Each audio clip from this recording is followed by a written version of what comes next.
Bollywood superstar Shahrukh খানের ৩ সন্তানের কারোই বাকি নেই শোবিজে পা রাখার। নেটফ্লিক্সের দ্য আর্চিজের পর এবার বাবার সাথে অভিনয়ের প্রস্তুতি নিচ্ছেন সুহানা খান।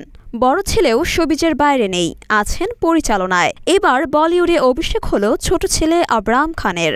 সম্প্রতি মুক্তি পেয়েছে দ্য লায়ন কিং এর দ্বিতীয় কিস্তি মুফাসা দ্য লায়ন কিং সিনেমার ট্রেলার। সেখানে কণ্ঠ দিয়েছেন শাহরুখ খান ও তার 2 ছেলে। এই সিনেমার মধ্য দিয়েই চলচ্চিত্রে কাজের অভিষেক হল শাহরুখ পুত্র আবরামের। ভারতীয় গণমাধ্যমের খবর, সিনেমায় মুফাসার চরিত্রে শাহরুখ খান, শিশু মুফাসার চরিত্রে আবরাম খান আর সিম্বা চরিত্রে কণ্ঠ দিয়েছেন আরিয়ান খান। এর আগে 2019 সালে মুক্তি পাওয়া দ্য লায়ন কিং সিনেমায় কণ্ঠ দিয়েছিলেন শাহরুখ ও তার বড় ছেলে Aryan. Disney media franchise film সিরিজের প্রথম classic animation cinema the Lion King মুক্তি পায় 1994 সালে। এরপর 2019 সালে একই নামে রিমেক করা হয় সিনেমাটি।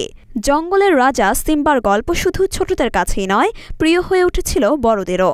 5 বছর পর আসছে দ্য লায়ন কিং এর প্রিকুয়েল, যার নাম দেওয়া হয়েছে মুফাসা দ্য লায়ন কিং। এতে দেখা যাবে লায়ন কিং এর আগের গল্প। এদিকে 2 ছেলের সঙ্গে কাজ করে ভীষণ উচ্ছ্বসিত শাহরুখ খান। তিনি বলেন, একজন বাবা হিসেবে মুফাসার সঙ্গে নিজের মিল পাই আমি, তাই এরকম চরিত্রে অভিনয়ের সুযোগ পাওয়া আনন্দের। আমার 2 ছেলের সঙ্গে এই সিনেমায় কাজের সুযোগ পেলাম প্রথমবার। সেদিক থেকে সিনেমাটি আমার হৃদয়ের খুব কাছের হয়ে থাকবে।